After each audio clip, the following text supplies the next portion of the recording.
젊었을 때죠. 이제 제가 직장 생활을 하면서 주말에 시간을 활용할 수 있는 방법. 그래서 저는 이제 사이클링도 많이 해봤고, 그 다음에 나름대로 이제 마라톤도 해봤고, 그 다음에 이제 산에도 가보고 낚시도 가보고 했는데, 결과적으로 이제 산에 가게 된 동기는 뭔가 위로 향할 수 있고 뭔가를 정복할 수 있었던 거죠.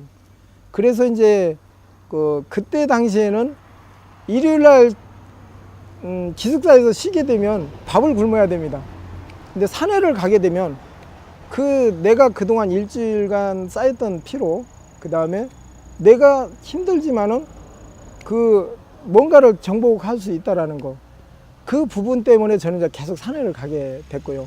산에 한번 갔다 오면 월요일 날이 굉장히 가뿐합니다. 힘은 들었지만. 그래서 산을 계속 가게 되고, 이제 산악 활동을 회사에서 지원해주는 동호회 활동을 했는데, 결국에는 하다 보니까 목적이 생기는 거죠. 목표가 생기고. 그래서 우리가 히말라야 산을 정복을 해보자. 그래서 그렇게 하려면은 이거는 기술적인 산행이 필요합니다. 그래서 이제 동계 하계의 그런 산악 기술 학교에 이제 휴가 때라든가 이렇게 뭐 휴가를 내고 이렇게 해서 훈련을 받게 됐죠. 그래서 이제 그렇게 전문 활동을 하면서 저희는 이제 또한 산에 가면 구조 활동을 합니다. 산악인이 기본적인, 그래서 구조 활동.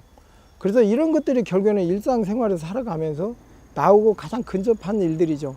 그래서 그렇게 하다 보니까 저희는 이제 산에 가게 되고, 산에 가다 보니까 굉장히 건강해지죠.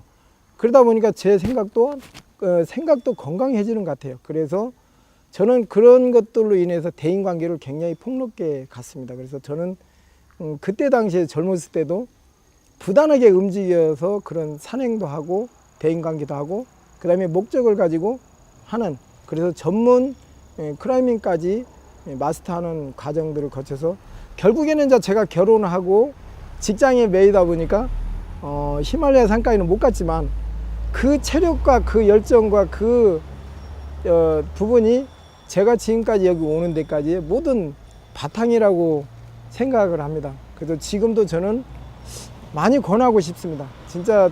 그래서 우리 이 지역에서 전북사랑 중소기업인 산악회가 있습니다. 거기에는 기업인과 우리 도를 비롯한, 도지사님을 비롯한 이런 지원기관들이 함께 가는 그런 산악회가 있습니다. 그래서 거기를 항상 가게 되면 정말 기다려지고, 같이 가면 사진을 다 찍는 이유가 이제 그렇게 그때 만났던 사람들을 기억하기 위해서 사진을 찍는 거죠. 그래서 저는 항상 사진을 찍을 때 사진이 중요한 게 뭐냐면, 내가 그 시간에 누구하고 있었냐라는 거하고 내가 어떤 인연을 가지고 했었냐라는 겁니다. 그래서 저는 그런 것 때문에 이런 산행이라는 것과 또 사진이라는 이런 취미들을 같이 어울러서 지금 하게 됐습니다. 그 다음에 이제 우리가 그 사진이란 자체가 그 사진이란 자체가 우리 기술적으로 굉장히 중요합니다. 왜 그러냐면, 그 사진이란 자체는 고스란히 역사적으로 먼 훗날 시간까지도 그대로 남게 돼 있고, 그런 자료들이 필요하다는 겁니다. 역사적으로도 보면 우리는 서술적인 역사 기록은 많이 있습니다. 물론 그때는 기술적인 차이겠지만, 그렇지만 우리가 근대화되면서 그런 사진 자료나 이런 것들이 굉장히 부족하기 때문에 지금도 우리 후세대가 가면서 참고할 수 있는 노하우가 있는 것들을 우리가 많이 놓치고 가는 게 오히려 많다라고 생각합니다. 그래서 저는 이제 앞으로 우리가 가져가는 기술적인 거, 그 다음에 어떤 현실적인 부분들을 충분히 자료화하고, 그런 자료화되는 부분들이 다른 사람들한테도 공유가 돼야 된다는 거죠. 그래서 저희는 엔지니어들이 모든 거를 자기 혼자만의 기술이라고 하지 않고 저희는 모든 걸 공유를 시킵니다. 그래서 저희는 우리 회사의 정말 특이한 문화 중에 하나는 자기가 갖고 있는 기술을 무조건 가르치게 돼 있는 문화입니다. 그래서 다 가르쳐주고 주다 보면 자기는 언제든지 홀가분하게 그 자리를 뜰 수 있다는 겁니다. 그래서 자기는 또 다른 걸 배우고 또 다른 거를 자기는 노력할 수 있다는 거.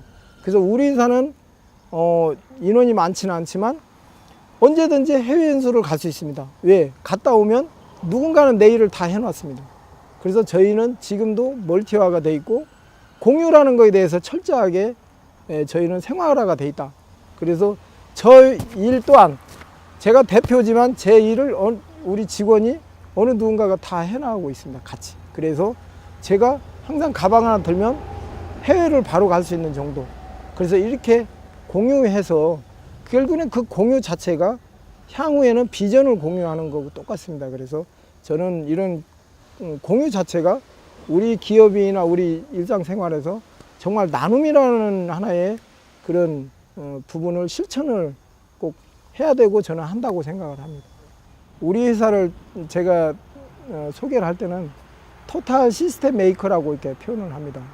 그 이유는 우리가 어떤 하나의 파트를 가져가게 되면 부품이라는 명칭을 가져갑니다.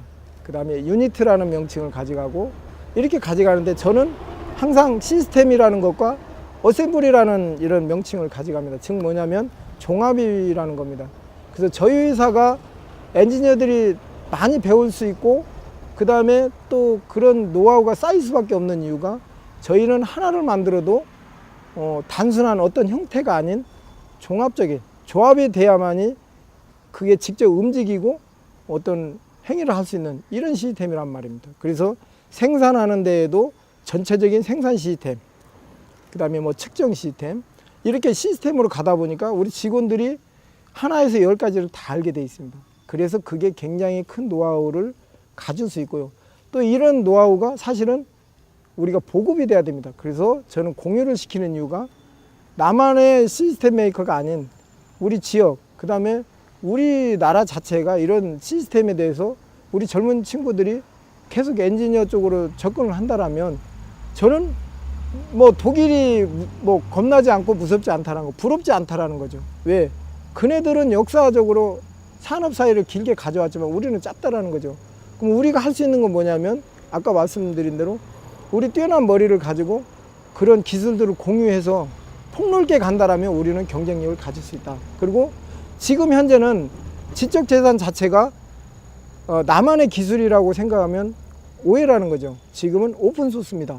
그 정도로 자신 있게 가려면 스스로가 기술력과 그런 마인드를 가져야 돼서 저는 분명히 앞으로도 우리는 오픈소싱에 대해서 대비를 해야 되고 스스로가 오픈소싱에 대해서 접근을 해야 될 거다.